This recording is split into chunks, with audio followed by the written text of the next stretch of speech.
Bo'ldi, dars yoza olamiz. Boshlar xullas yozmasangiz yozmaysiz. Menga umuman farqi yo'q. O'zim o'tib ketaveraman. Eshitmay qolsalaringiz keyin menga gapirib o'tmaysizlar. Chotka, bo'ldi. Kamron aka, addush rahmat sizga, bro. Sabiylashmang, yaxshi emas, bo'ldi, zo'r. Sabiylashganim yo'q, prosta sizlar eshitmay qolmangizlar deyman-da, menga farqi yo'q. O'zim gapiraman. O'tgan safar sizlardan jonli efirda sizlardan so'ramadim shekilli o'tgan safar 15 minutlar mazza qilib tushuntirib bo'lgandan keyin shunday hammasi tushunarlimi deb yozsam, o'quvchilar yozib turib, ustoz o'zi dars o'tdingiz, hech narsani eshitmadik deb. Men kuyib pishib 15 minutlar tushuntirdim-da. Bu safar ham shunaqa bo'lmasin deyapman. Sabab bu safar ham shu Windowsda emasda, mana bu MacBookda o'tyapman. Siz o'rganish qiyin bo'ladi bu MacBook jonda. Shunaqa deydi-ku, bo'ldi. Boshladik. Ko'pchilik sotib oladigan kursni tayyorlash. Birinchilardan so'raydi o'zi.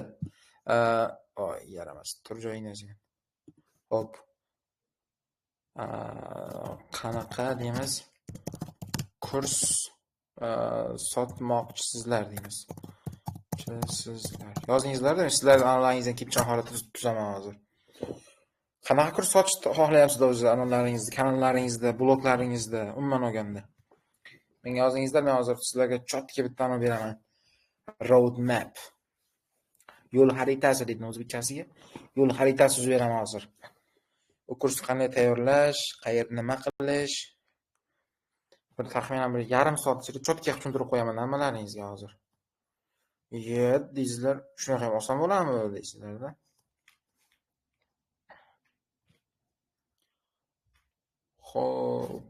Hop.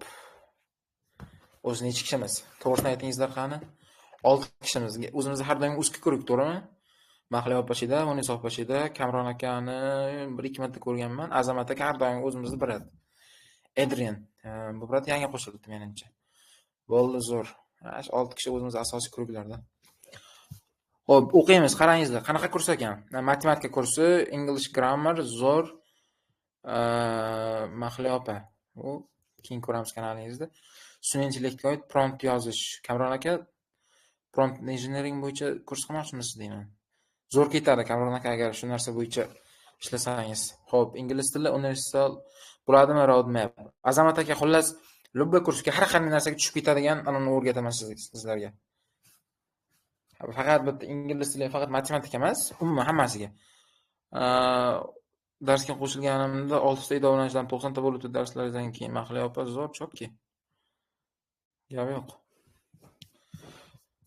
Xo'p, qaysi birini olsam ekan? Matematika kurs, English grammar, sun'iy intellekt. Mana sun'iy intellekt yoqdi menga. Davay, mana shu bo'yicha uni tuzib beraman. Xo'p, sotib olish xohlaydigan kurs. Mana shundan keyin tema qo'shsa bo'larmikan? Yaramas. Bo'ldi. Birinchisi, qanaqa kurs tayyorlaymiz? Birinchi savol. Ikkinchisi, uni kimlarga sotamiz? Yaramas. Uni kimlarga sotamiz? Ikkinchi asosiy savol. Kimlarga sotamiz? Sotib oluvchilarni qayerdan topamiz? Xo'p, qayerdan sotamiz?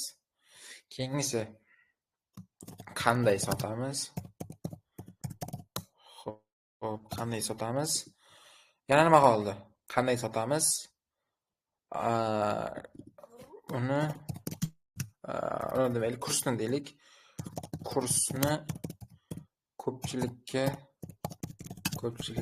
sotish uchun qanday texnika ishlatamiz?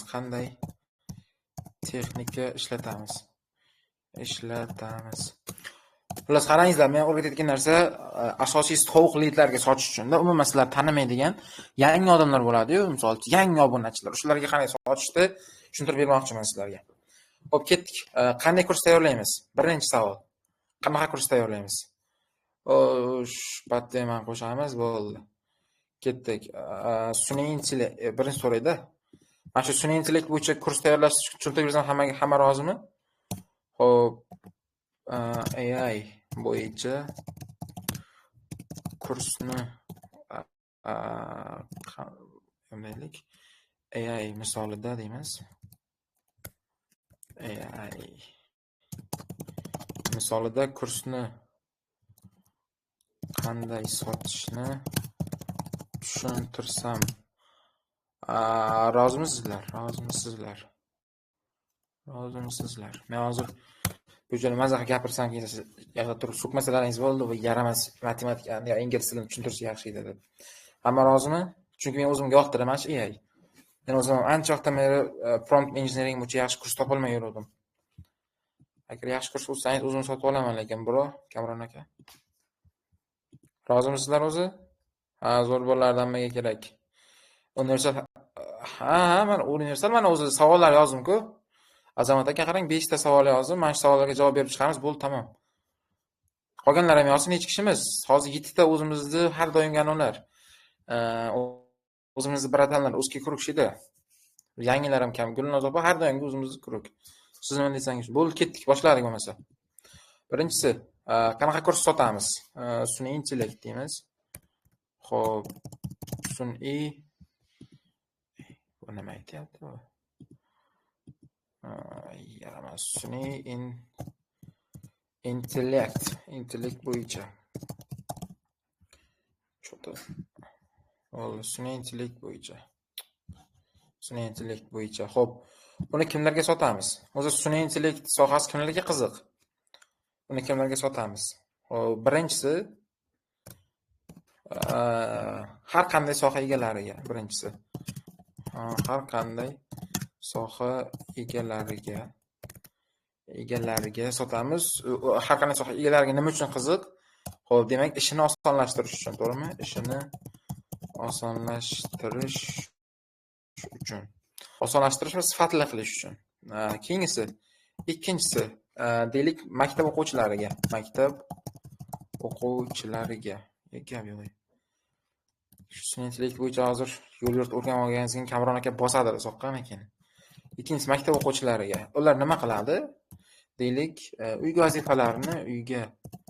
vazifalarini oson bajarib, demak, mavzuni yaxshi tushunishi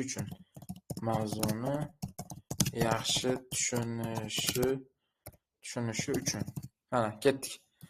Uchinchisi, yana kimlar bo'lishi mumkin? Uchinchisi, deylik, universitet o'quvchilari.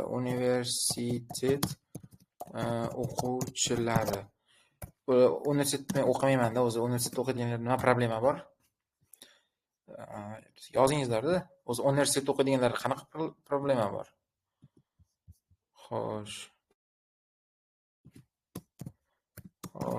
universitetda o'qiydiganlarda qanday muammo bor?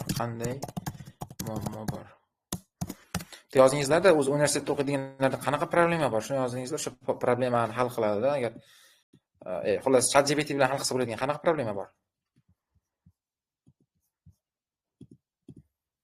Xo'sh,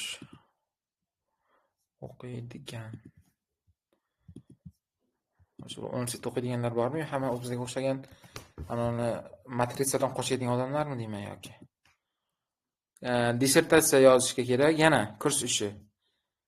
Mustaqil ish, kurs ishlari. Mana shunday qilsak bo'ladi. Universitet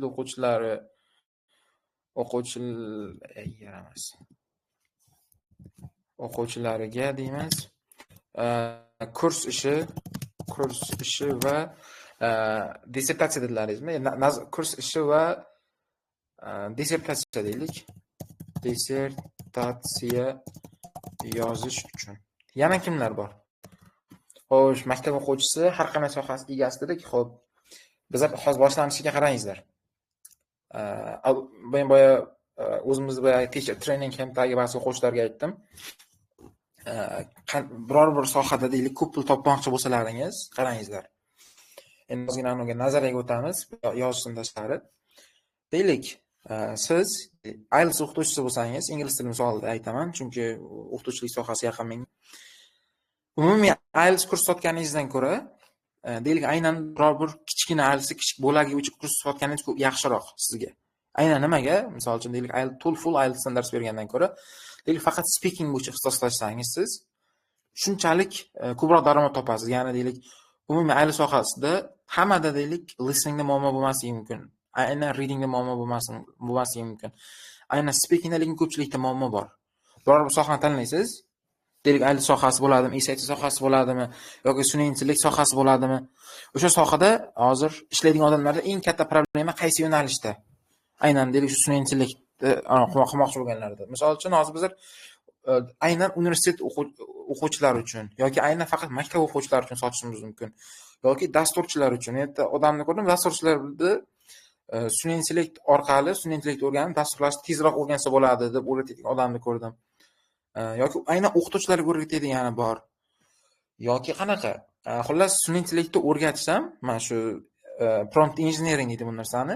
Mana shu prompt engineeringda ham aynan sohalarga qarab nima desa bo'ladi? Bo'lish kerak-da. Aynan faqat o'qituvchilar uchun, yoki aynan o'quvchilar uchun, yoki dasturchilar uchun, yoki grafik dizaynerlar uchun, yoki kim uchun, yo xullas. Mana shunday bo'lib chiqish kerak.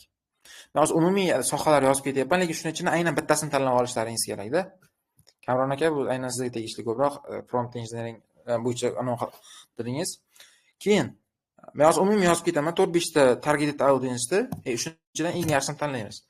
Xo'p, universitet o'quvchilari, deylik ustozlar, onlayn dars beradigan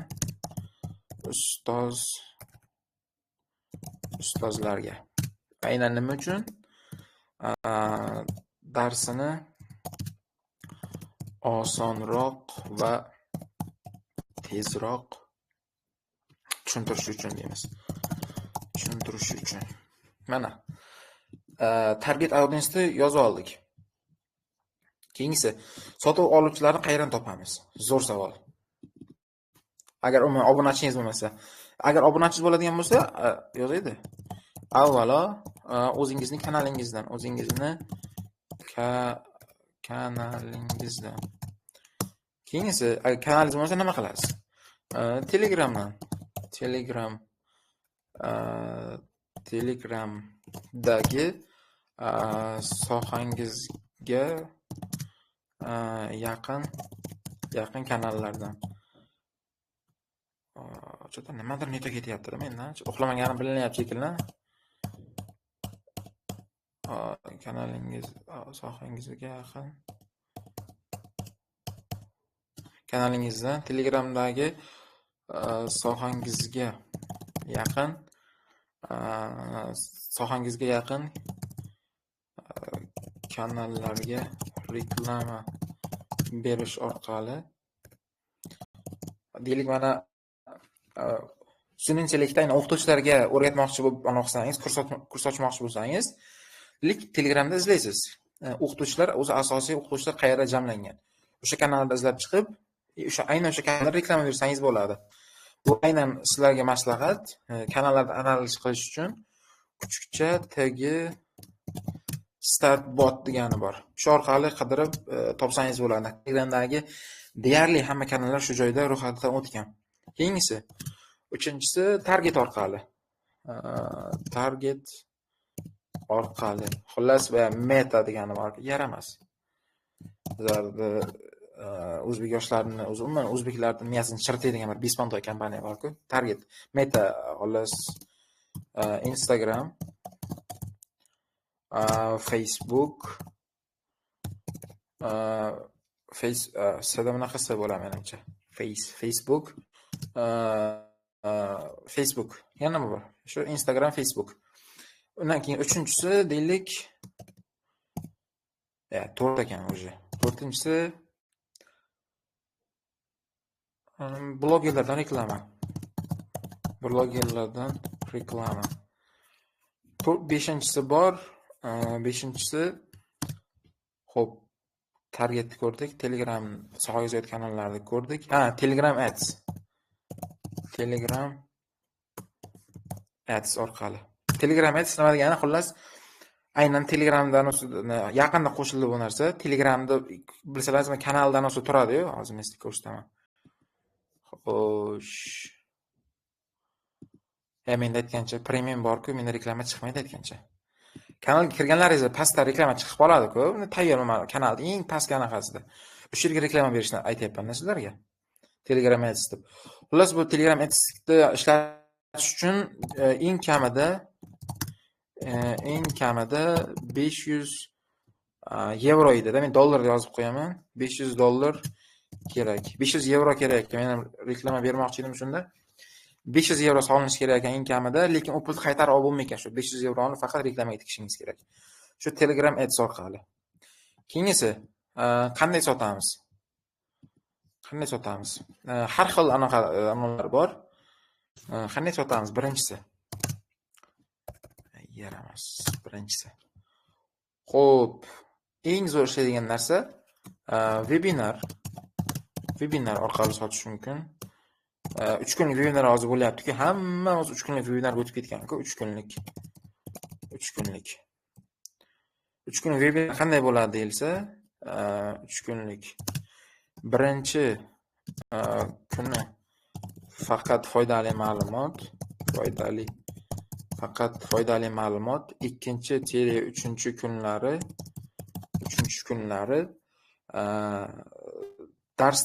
darsni oxiridan biroz oldin. Ya'ni 3 kun tekin dars o'tib beraman deysiz.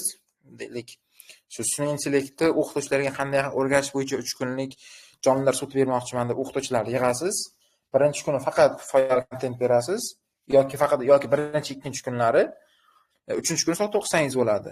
Ba'zilar bor, birinchi kun foydali ma'lumot beradi, ikkinchi, uchinchi kunlari jonli efir vaqtida darsni tushuntirayotgan vaqtda eng qiziq joyidan ozgina oldin, bir 10 minut, 15 minut oldin anoni kurslaringizni o'qib ketsangiz bo'ladi. Taqdimot qilib. Bu bitta usul. Ikkinchisi webinar orqali deymiz. Birinchi Telegramda bu narsa. Keyingisi bor. Yana qaysi bor? Abdush ishlaydiganlar aytaydi men sizlarga. Chunki bu kurs sotishda ham million xil usul bor-da. Keyingisi video orqali. VSL deydi buni. VSL video orqali. Agar YouTube kanalingiz bo'lsa, YouTube kanalida normal obunachingiz bo'lsa, taxminan 10 mingtadan ko'p, o'shalarga VSL video qilsangiz bo'ladi. U qanaqa bo'ladi deyilsa, bir foydali video qaysi mavzuni tanlaysiz, o'sha mavzuni tushuntirib berasiz. O'sha mavzuni tushuntirib berar joyingizda shu videoning oxirlarida videoni gapirib kelib, o'sha kursingizni taqdimot qilib ketsangiz bo'ladi. VSL video orqali deylik YouTube'dan deylik, YouTube'dan. Keyingisi uchinchisi bor. Qaysi bor? Lead magnet degan narsani eshitganmisizlar? Lead magnet bo'lsa kerak, lead magnet orqali. Ya'ni bu narsa xolos Instagramda tushuntirib beraman men sizlarga. Instagramda lead magnet orqali, ya'ni bitta 1 soatlik video olasiz. Hozir mana YouTube'da VSL video dedim-ku, aynan mana shu VSL videoni qisqa mazmuni qanaqa bo'lishini YouTube'ga bir 30 sekundlik video qilib olasiz. Mana shu videoni xolos qanaqa video bo'lishi, odamlarga foyda berishini gapirasizlargina, kommentariyaga deysiz, dars so'zini yozib qoldirsangiz, men sizga o'sha darsni tashlab beraman deysizlargina, lead magnet qilasiz Instagramga. Undan chat plays bir bola degan narsalar bor. O'zingizni kommentariyangizni ulab qo'yasiz u chat playsni. Adashmasam necha mingtagacha kommentariy tekin. Instagramingizga ulab qo'yasiz, videongizni ko'rgan odamlar agar topga chiqib ketsa u dars deb yozadi, chat plays sirazi YouTube'dagi VSL videongizni linkini tashlab beraman. Marhamat, darsni ko'rsangiz bo'ladi deb. Keyin darsni ko'radi, darsni oxirigacha ko'rib bo'lsa, sotuv anonsini ko'radi, dagina sizga yozadi. Admin akkaunt qo'yib qo'ysangiz описание YouTube'ga. Agar YouTube videongiz yaxshi ketmasa, nima qilasiz? Instagramga qo'ygan videongizni meta aytdim-ku, target orqali deb turib. Target qo'yasiz keyin videongiz o'ziga boost bera olasiz. Bir $500 $400 tikib olasiz. Hammaga majburlab ko'rsatadi. Keyin qiziqqanlar YouTube videongizni ko'radi. YouTube videodan keyin sotuv bo'ladi. Sotuv bo'lmaydi, sizga yozadi. Darsingiz qiziqarli ekan, brat yo opa, shuni sotib olmoqchiman deydi. U bilan ma'lumot berib, keyin sotsangiz bo'ladi. Xullas shu 1 soatlik videoni 1 soatlik videoni reklama qilish orqali deymiz, reklama qilish orqali. Keyingisi bo'ldi, shu 3 ta ekan asosiy. Buni yo'li ko'p, hozir ismi kelmayapti. Shu 3 ta ismga tushdi. Qanday sotamiz? Kursni ko'pchilikka sotish uchun qanday texnika ishlatamiz? Mana shu narsa zo'r. Xo'p. Birinchisi, avvalo kursni ko'pchilik sotib olish uchun nima qilish kerak? Avvalo deymiz, kurs practical value deydi. Haqiqatdan ham foyda berish kerak odamlarga. Kursingiz foydali bo'lishi kerak avvalo. Foydali bo'lishi kerak. Ya'ni darsingizni ko'rgan odam, haqiqatan kursingizni tugatgan odam foyda olishi kerak обязательно. Ikkinchisi, dars qisqa, lo'nda va foydali deymiz ma'lumotlarga boy bo'lishi kerak. Xullas, darsingizni ko'rgan odam YouTubedan topsa bo'ladigan narsalarni aytmasligingiz kerak-da. Ko'pchilik bilmaydigan narsa. Mana misol uchun hozir tekin darsda o'zida ham mana bu narsalarni ko'pchilik menimcha aytmasa kerak. Mana bu VSL bir nima, lead magnet. Endi balkim o'rgatishim ko'rmaganman misol uchun. Mana shunaqa takoy haqiqatan odamning foyda olsa bo'ladigan bo'lishi kerak kursingiz. Dars qisqa, lo'nda va foydali ma'lumotlarga boy bo'lishi kerak. Keyingisi, endi kursni tuzilmasini aytay. Xullas, kurs modullarga bo'linishi kerak. Aynan modullarga deganim, xullas bitta modulda taxminan 5 ta dars yoki 6 ta dars bo'lishi kerak. Har bitta modul bir haftaga moslangan bo'lishi kerak-da. Modullarga bo'linishi kerak. Hop, modullar esa kichik video darslarga bo'linishi kerak.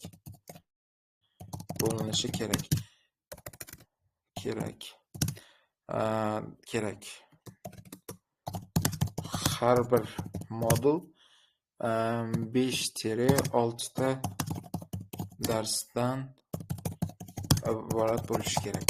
Har bitta modul xullas 5 yoki 6 darsdan iborat bo'lishi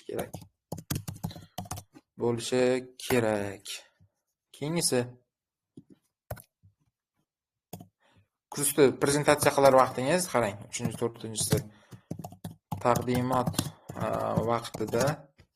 taqdimot vaqtida deylik, srazi nimasi bo'ladi? Kursni narxidan gapirib ketmaslik kerak. Taqdimot vaqtida har bir moduldan o'quvchi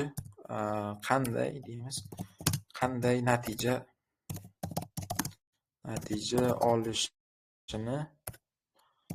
olishini bilishi kerak.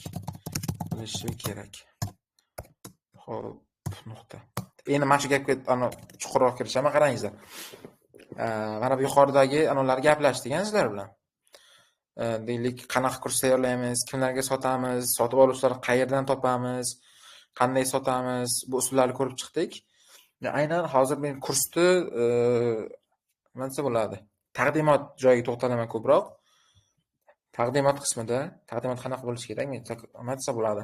Kitobiy tilda tushuntirib bera olmayman-da, hozir men o'zim bilganimcha, jaydarcha, qishloqcha, dehqoncha tilda tushuntirib beraman. Qarangizlar,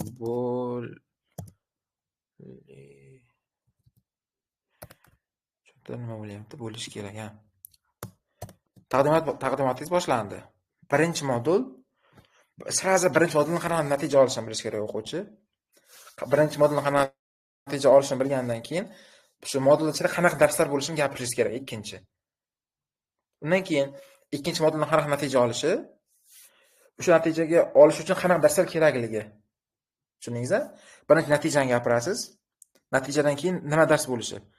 Ikkinchi moduldan natija, undan keyin ikkinchi modulda nima darslar bo'lishi. Undan keyin 3-modulda natija, undan keyin nima darslar bo'lishi. Mana shu ko'rinishda ketish kerak. Ya'ni siz deylik faqat birinchi modulda mana bu darslarni ko'ramiz deganingizda foyda yo'q. Odamlar undan nima foyda olishini bilish kerak avvalo. Birinchi ularning foydasini gapirasiz, undan keyin nima dars bo'lishini. Shunday taqdimot tushuntirib bo'lganingizdan keyin kurs narxini aytish vaqtida ham qarangizlar. Sraz narxni aytib ketish kerak emas. Birinchi o'quvchilar o'zidan so'rashingiz kerak. Xo'p, akalar, opalar, mana kurslar mana shunaqa natija olasizlar. Kurs o'zi necha pulga arziydi deb so'rasalaringiz bo'ladi. Ba'zilar aytadi 500 ming, ba'zilar 5 million, ba'zilar 10 million, ba'zilar 20 million, ba'zilar 100 million, necha puldurlar deydi kursingizni foydali bo'lishiga qarab. Keyin ulardan so'rab bo'lganingizdan keyin narxni aytishingiz kerak. Endi narx aytishda ham xullas texnikalari bor o'zini. Birinchi avvalo qimmatdan boshlashingiz kerak. E'tibor bersangiz, bozorlarga chiqqaningizda buni hamma deyarli biladi. Sizga sirazi qimmat narxdan boshlaydi. Biror bir kurtka sotmoqchi bo'lsangiz, hozir qish kelyapti misol uchun. Kurtka narxini birinchi 5 million yoki 3 million deydi, 5 million demaydi, 3 million deydi. Yaxshiroq kurtka olaman, 3 million ham qimmat lekin. Hech pul deydi bozor o'zi kurtkalar narxini hech pul. Oxirgi olganimda 400 mingga oldim, xullas. Birinchi xullas deydi, aka deydi, kurtka narxi 800 ming so'm deydi. Sizga deydi 800 mingdan keyin, "Vau, buncha qimmat" deysiz. Xavotir olmang aka deydi. Sizga arzon qilib beramiz deydi, Toshkentliklar.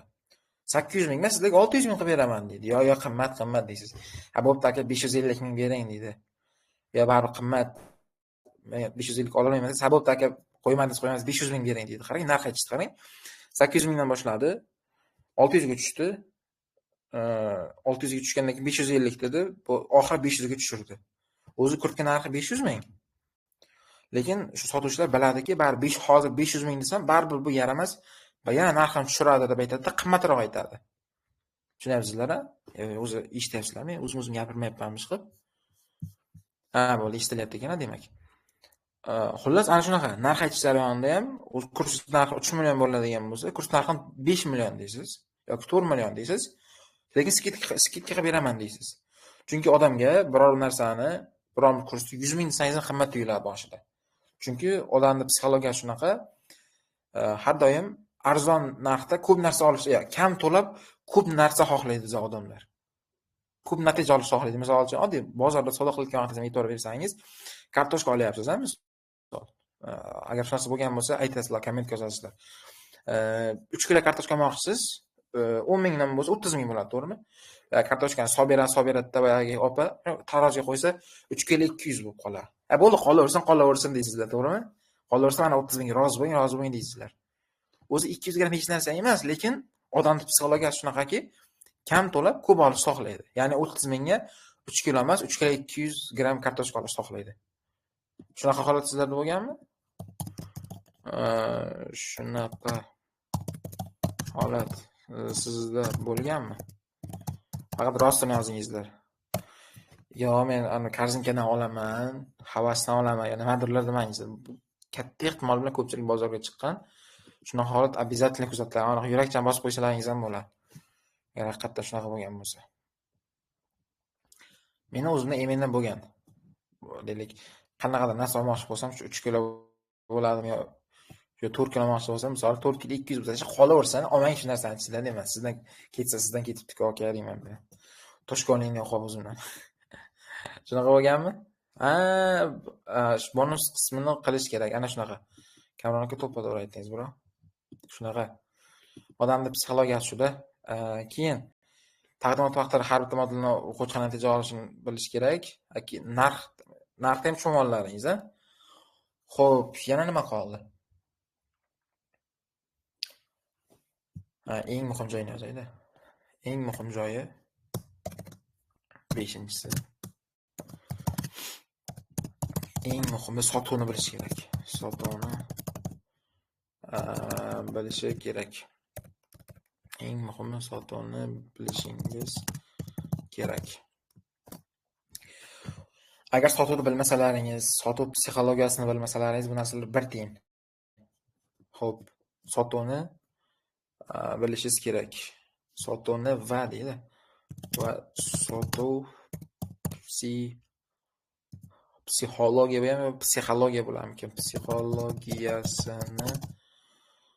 psixologiyasini bilishingiz kerak. Xo'p, yana so'rashlaringiz mumkin. Psixologiyani qanday o'rganamiz? Kitoblar bor. Misol uchun, birinchisi, har doim aytaman, ta'sir psixologiyasi. Psixologiyasi.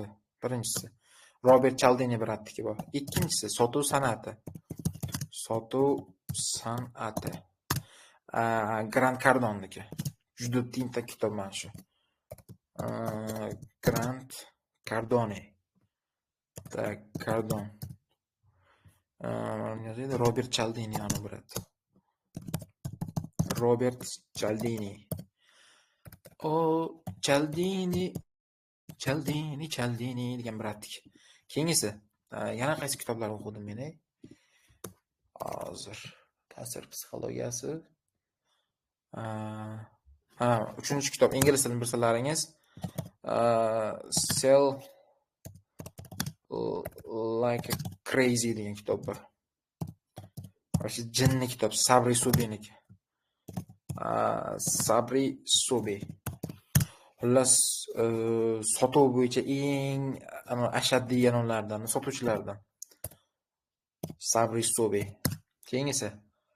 Xo'p, sotuv ta'sir psixologiyasi, sotuv san'ati. Keyin yana bir kitob bor, Hokimiyat 48 qonuni. Hokimiyatning 48 qonuni. Xullas, Hokimiyat 48 qonuni to'g'ridan-to'g'ri sotuvga aloqasi yo'q. Bu narsa sizlarga anani o'rgatadi. Manipulyatsiya qilishni o'rgatadi. Manipulyatsiya. Shunaqa. Keyingisi bor, 5-inchisi manipulyatsiya qonunimi? Yaqin sotib oldim shu kitobda. Esimda yo'q hozir. Xullas, ozmas manipulyatsiyani o'rganishlaringiz kerak. Biz manipulyatsiyani ko'pchilik yomon deb tushunib qolgan. U yomon narsa emas. Manipulyatsiya nima deyilsa? To'g'ri vaqtda, to'g'ri joyda, to'g'ri odamga to'g'ri narsani sotish. Narsa manipulyatsiya deyiladi. Yo'q, unaqa emas. To'g'ri vaqtda, to'g'ri joyda, to'g'ri odamga to'g'ri ishni qildirish. San'atni manipulyatsiya deyiladi. Xullas, manipulyatsiya san'atini o'rganish kerak. Aynan mana shu manipulyatsiyaga ta'sir psixologiyasi juda zo'r kitob. Juda chotki tushadi. Shunaqa. Bo'ldi. Xo'p. Bugungi dars tushunarli bo'ldimi?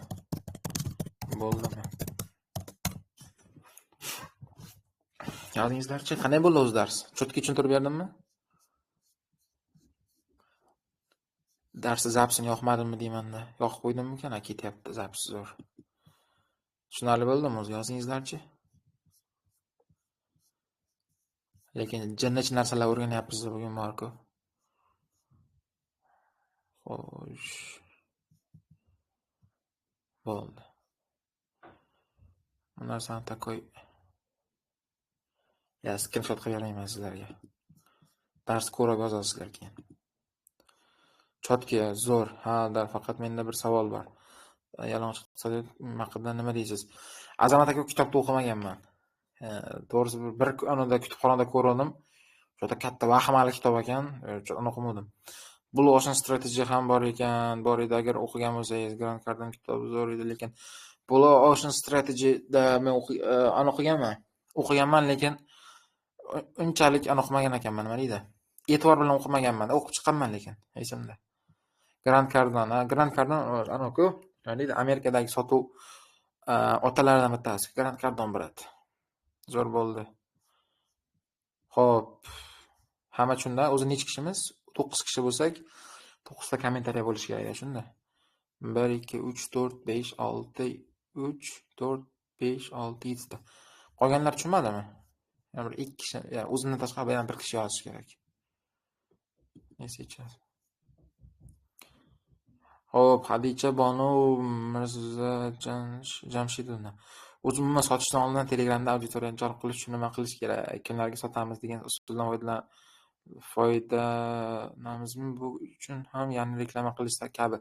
Qarang, Hadicha opa, siz menimcha oldingi darslarda qatnashmagansiz ekan, shuni yozing-da. O'zi hamma dars ko'rib kelyapsizmi? kurs taqdimotini manipulyatsiyaga uchragan ekanman ko'p sezmagan holatda. Yo'q, bunisi qarang, o'zi manipulyatsiya yomon emas. Aytayapman-ku, bu manipulyatsiya qilish to'g'ri odamga to'g'ri narsani sotish degani. Agar sizga to'g'ri kurs sotilgan bo'lsa, xursand bo'ling manipulyatsiyadan. Agar sizga yomon narsa sotilgan bo'lsa, xafa bo'ling manipulyatsiyaga uchraganingiz uchun. O'zi manipulyatsiya yomon narsa emas. Kechagi darsga kira olmadim. Undan oldingi darsgachi. Men chunki qiziqarli bloger bo'lish sirlari degan chotga o'tganman-da. Nima edi? Jon Lefer. Ana hozir anasini tashlab beramiz degan men. Qayerda u darsimiz? MVP tayyorlashdan oldin o'tib bergan ekanman sizlarga. Xo'p, mana. Eng asal dars bo'lgan mana shu yerda ko'rib chiqsangiz, Hadicha opa qanisiz? Mana shu darsda sizni savolingizga javob berilgan. Bekor aytdingiz hokimiyat 48 qonuni umuman boshqa daraja kitob. U kitobni eng originallari. Mana shu necha kishi o'tiribdi? 9 kishimi? 9alaringiz ham o'qib chiqsalaringiz bo'ladi u kitobdan. Shu darsdan 6.96 gacha ko'paydi. Zo'r, mahliyoqlar chotki. Xo'sh, bekorga aytdingiz hokimiyat 48 qonuni. Bo'ldi. Tushunolдingiz Andijon opa? Yozib yuboring, tushundim deb turib. Xo'p. Bo'ldi. Endi savol-javobga o'tamiz. Voy, yaramas. Bo'ldi. Endi savol-javob ga o'tamiz deyman. O'tamiz. Ketdik. Savollar. Xullas bugun maza qilib savol-javob qilsak bo'ladi, bemalol. Chunki men xullas umuman uxlamaganman. Uyqum kelib turibdi. Hamma savolga javob beraman bemalol bugun. Uyqu kelganda kalla zo'r ishlaydi deydi. Beringizlar savolni. Nima savollaringiz bor? Polni savol-javob qilamiz buyoqqa. Xohlasalaringiz qo'l ko'taringizlar, ovozingizni ochaman. Umuman farqi yo'q. Muhimi savol-javob qilsak bo'ldi. Yoki yozsalaringiz ham bo'ladi.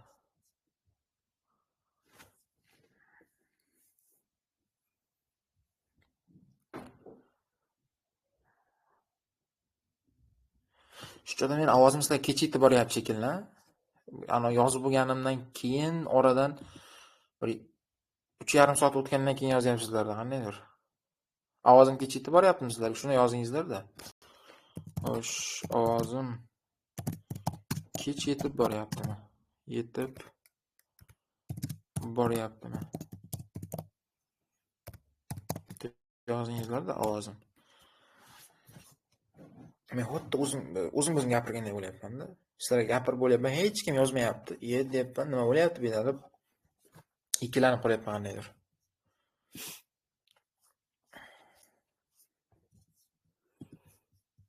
Xo'p, savollar ketdik. Hali boshlamadim, shuning uchun hali umuman yo'q. Xo'p, buni topa zo'r. Meni kanalim bor, ko'rgandingiz, format o'zgardi. Endi eski postlarni ham o'chirib tashlasam bo'ladimi? Azamat aka, shu narsani darsdan keyin gaplashaylik. Maylimi? Men hozir aytgandim-ku boya 1 million so'mlik sovg'a bor deb. Shu 1 millionlik sovg'ani mana shu 9 kishi bo'lsak, hammalaringizga beraman shekilli-da. Dars oxirida aytaman, dars orqacha o'tirsalaringiz nimaligini. Xo'sh. Mahliyo opa, sotuvni boshlashim kerak. Nima sotishni, qanday sotishni bilmayman. Mahliyo opa, bu narsani Jon efirdan keyin gaplashamiz. Savol beringizlar, savol. Aka, menda prompt engineering darslari shabloni bor, hammasi tayyor. Faqat Jon efirda u dars o'tmaganman biror marta. Keyin kursini hali Jon efirda qilmoqchiman. Nima maslahat berasiz? Keynote, Windows Labs Telegramda uncha yaxshi emas. Xo'p, Kamron aka qarang. Dars zapis masalasida ikkita variantingiz bor. Yo MacBook olasiz. Birinchi zo'r variant. Agar pulim yo'q deydigan bo'lsangiz, nima maslahat berishim mumkin? OBS Studio bor, eshitgan bilsangiz. Hozir mana ko'rsataman sizga. Xo'sh. Meni Google cham qani? Xo'p, mana. Ketdik. OBS Studio degan bratan bor mayli, OBS Studio degan.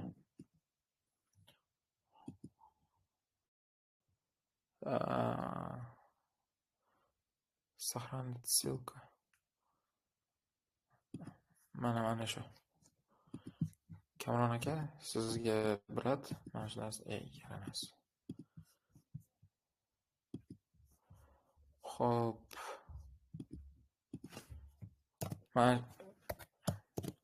Mana shu saytga kirib turib, OBSda skachat qilib olsangiz, jonli efir o'tasiz-ku. O'sha vaqt yoqib qo'ysangiz bo'ladi. Darsga video shaklda yozib oladi. Ana o'qimaysiz. Dars sifatli chiqadi. Xo'p, kanalni yana bir ko'rib tahlil qilib bering. Xo'p, Mahliyo opa, siz Teacher Training Campda borsiz-a?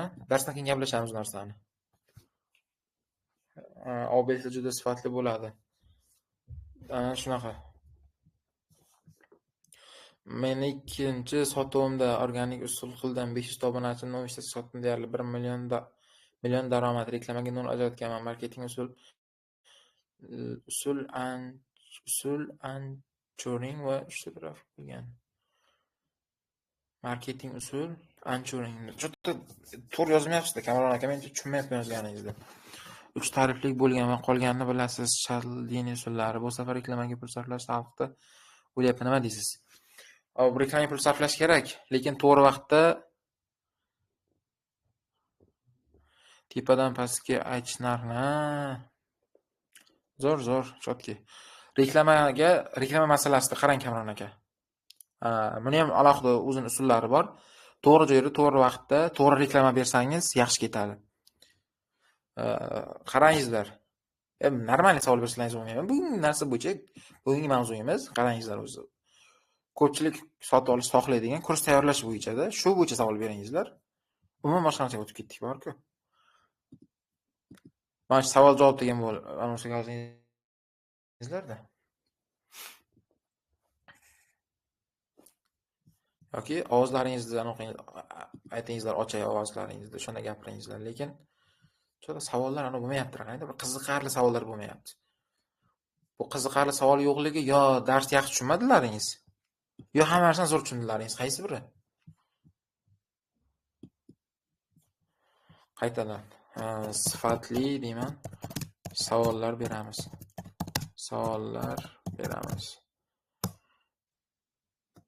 Ketdik.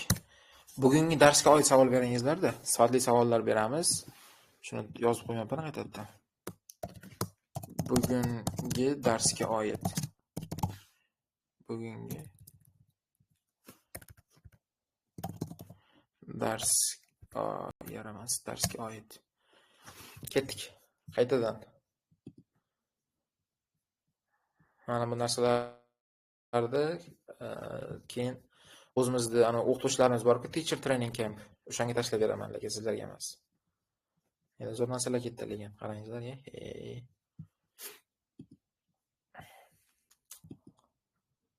Endi kanal ochganda reklama kerakmi? Munisa opa, agar pul topmoqchi bo'lsangiz kerak. Kerak emas, shart. Agar Teacher Training Campda bo'lsangiz, shu payt xalaqit bermasalaringizda. Teacher Training Campda bo'lsangiz, undan so'ng alohida yana ko'rib chiqamiz. Qanday reklama berish, nima qilish. Mana bu dars o'tganmiz-ku reklama masalasida. O'shani qaytadan ko'rib chiqing.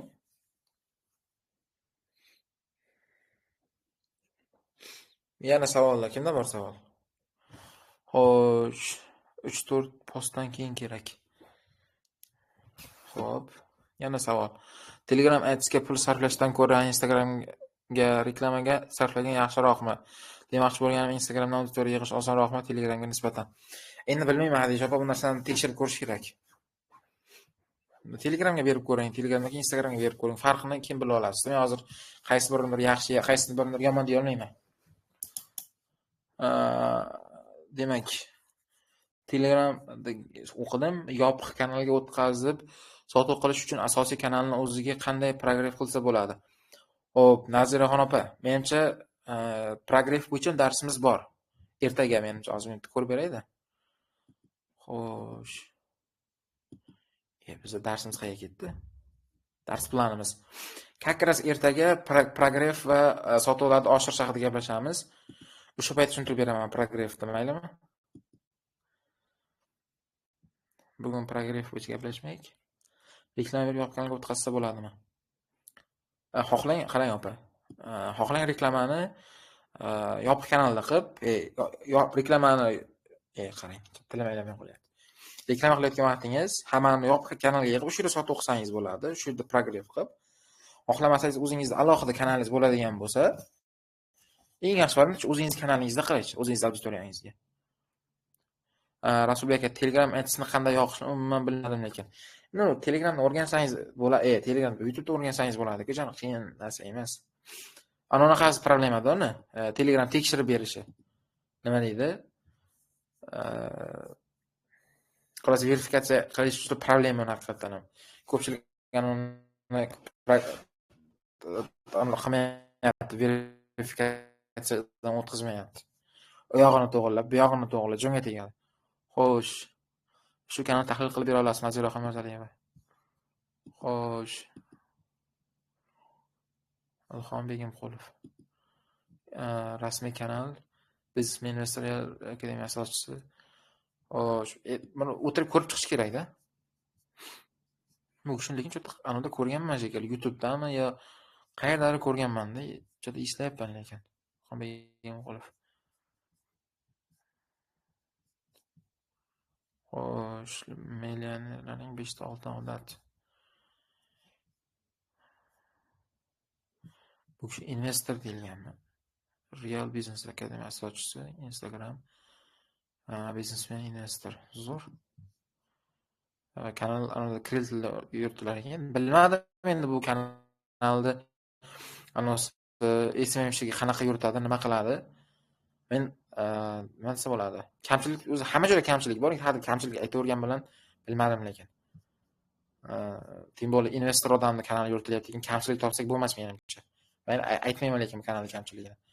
Kamchiligi ko'p, lekin aytmay qo'yaveraman. Asosiy rasmda suyanchilikda qilingan menimcha katta ehtimol bilan.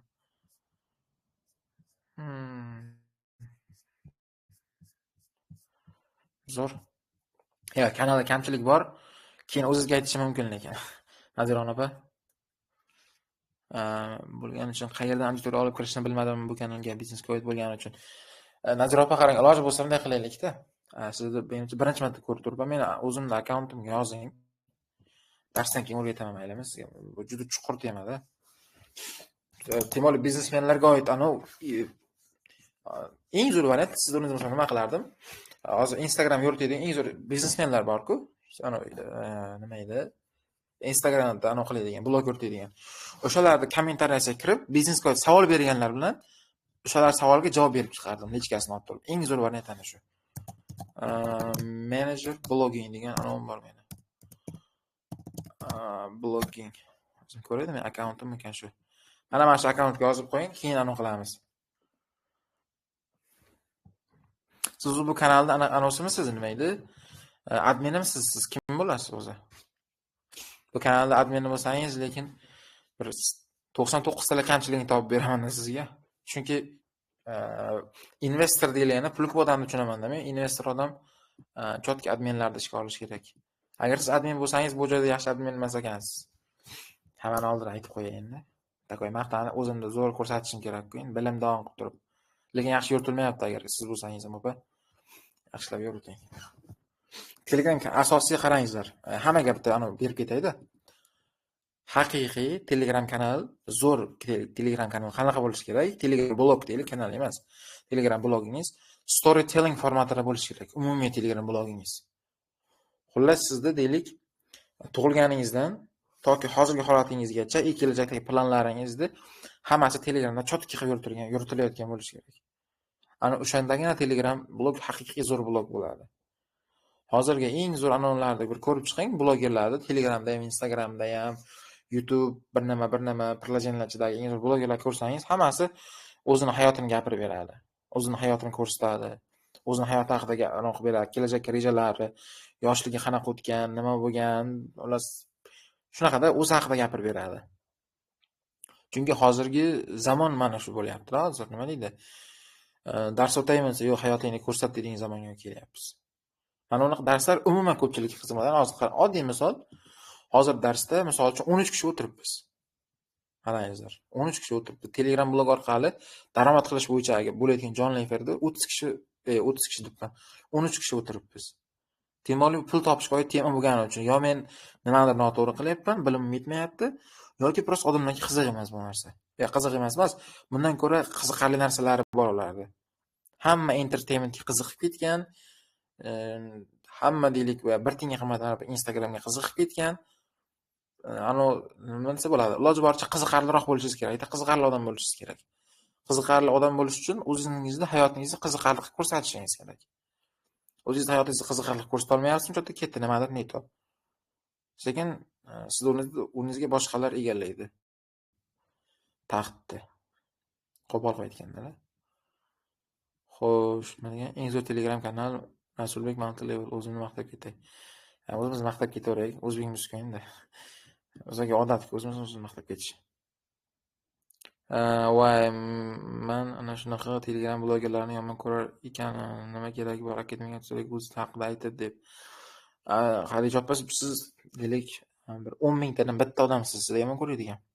Qolgan hozirgi zamon Z avlod bor, alfa avlod shu narsani xohlaydi.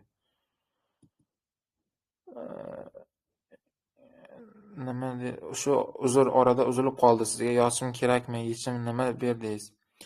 Va o'zim yozib qo'ying, alohida gapni qilamiz. Alohida o'rgataman. Xo'p. Qarangizlar. Darsda hozir 13 kishi o'tiribdi. 13 kishining hammasiga 1 millionlik sovg'ani beramiz. 1 millionlik sovg'amiz u o'zi 10 millionlik sovg'a desak ham bo'ladi. Mana bugun sizlarga jonli efir o'tdik-ku. Mana bu mavzuni. Qanaqa X-Mind. Mana sun'iy bo'yicha uni kimlarga sotamiz, sotib olishni qayerdan topamiz, qanday sotamiz? Kursni ko'chlik sotib olish uchun qanday texnika ishlatamiz? Qarangizlar, sovg'a nimadan iborat? Mana shu o'tirgan hammalari o'qituvchisizlar, to'g'rimi? 12 kishi. Men sizlarga o'sha 1 millionlik sovg'ani ham beraman. Sovg'a nimadan iborat? Har birlaringizni yo'nalishlaringiz bo'yicha mana shunaqa qilib dekompozitsiya qilib beraman birga. Birgalikda qilamiz, qilib bermayman, birgalikda qilamiz. Qanaqa kurs tayyorlaymiz, kimlarga sotamiz, sotib olish uchun qayerdan topamiz, qanday sotamiz, kursni ko'chlik sotib olish uchun qanday texnika ishlatamiz? Hammasini bu hozir bitta ana uchun sun'iy intellekt yo'nalishi bo'yicha qilib berdim, bularni dekompozitsiya qilib berdim. Aynan sizlar o'zlaringiz yo'nalishlaringiz bo'yicha dekompozitsiya qilamiz birgalikda. Nima qilishdi, xullas, noldan qanday qilib takoy birinchi soqqani topishlaringizgacha bo'lgan yo'l ketma-ketligini mana shunaqa sifatida, mana bunaqa X-Mind shaklda qilib beraman. Rozimisizlar? Taklif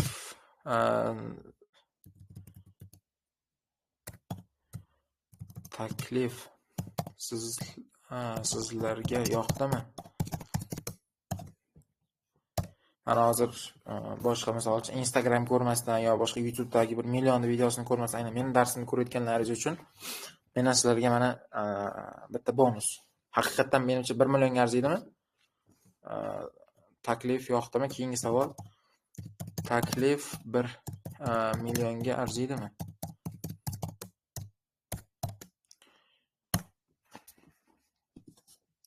Yoqdimi? Ajoyib, zo'r. Chotki. Taklif 1 million arziydimi yo'qmi? Shuni aytingizlarchi. Taklif bo'pti-ku bu. Bitta aqlamizda. Ahmoq shu ham to'g'ri yozolmay ekan, bir postda deyapsizlarmi? 1 million arziydimi yo'qmi? Arziydi menimcha. Bu yordam uchun nima qilish kerakmi? Yo Nazira opa, hech narsa qilishingiz kerak emas. Muhim jonli darsda o'tirganingiz uchun. Hech narsa qilish kerak emas, o'zi qilinayotgan ish qilib bo'lindi. Screenshot tashlash aytilganini kanalda ping qilib, siz eng muhimi jonli efirda o'tiribsiz-ku, shu. Bu uchun nima qilasizlar, aytaymi sizlarga? Xo'p, taklifni qo'lga kiritish uchun kuchukcha manager blogging nomni qarangiz, blogging akkauntiga jonli darsda qatnashib 1 million yutib oldim deb yozasizlar. Bo'ldi. Menejer blogiga kirib turib, 1 million yutib oldim deb yozsalaringiz bo'ldi, jonli darsda qatnashib turib. Darsdan keyin от души bir yerda ishlaymiz. Bo'ldi, shu bilan bugungi dars tugatsak ham bo'ladi. 14 kishi bo'libmiz, zo'r. Hozir hammalaringiz yozib qo'yingizlar-da hozir. Akkauntga kirib. Jonli darsda qatnashib 1 million yutib oldim.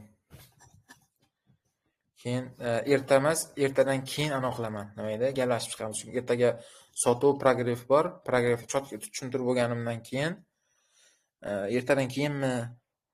Endi vaziyatga qarab har birlaringizni o'tirib takoyibda jonli efircha qilamiz. Keyin shu bilan bo'ldi. Hozir necha kishi yozyapti? 13 kishi bo'lsak, 12 ta odam yozish kerak menga, to'g'rimi shunda? 1 2 3 4 5 6 7 8 8 ta. Qolganlarchi? Men qolganlarga kerak emas shekilli. Keyin yana nima qoldi? Savol javob qildik, mavzuni to'liq tushuntirib berdim. Xo'p, yana nima qoldi? Chunki men tillam ishlamayapti qandaydir. Bo'ldi, tugatamiz darsni agar.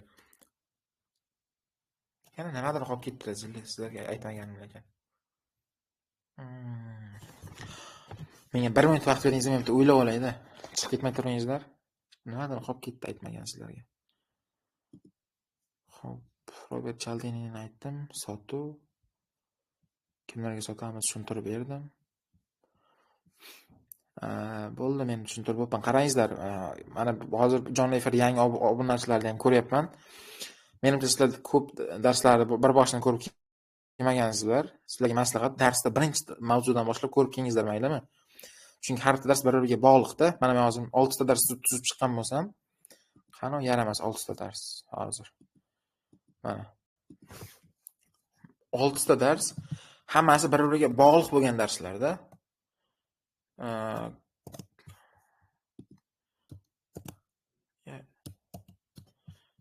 Hozir nima qilamiz? Mana qarangizlar. Mana 6 kunlik dars, hammasi deylik, agarda ko'pchilik sotib olish ko'pchilik sotib olishni xohlaydigan kursi tayyorlash mavzusini ko'rib turib, mana MVP tayyorlash, uzoq muddatli kontent qilish, mijoz portretini tuzishlarni bilmasangiz, bu 5-chi darsni ko'rganingiz bir tiyin foydasi yo'q. Siz nima qilishingiz kerak? Birinchi dars birinchi, ikkinchi dars ikkinchi, uchinchi dars uchinchi, to'rtinchi dars to'rtinchi, beshinchi dars beshinchi va oltinchi dars oltinchi ko'rishlaringiz kerak. Ya'ni o'shandagina sizlarga foydasi tegar bu darslarda.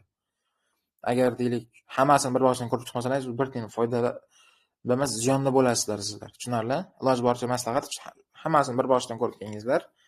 Hammasini zapishni tashlab qo'yilgan kanalda. O'zi tashlamayman dedim, lekin mayli tashladim.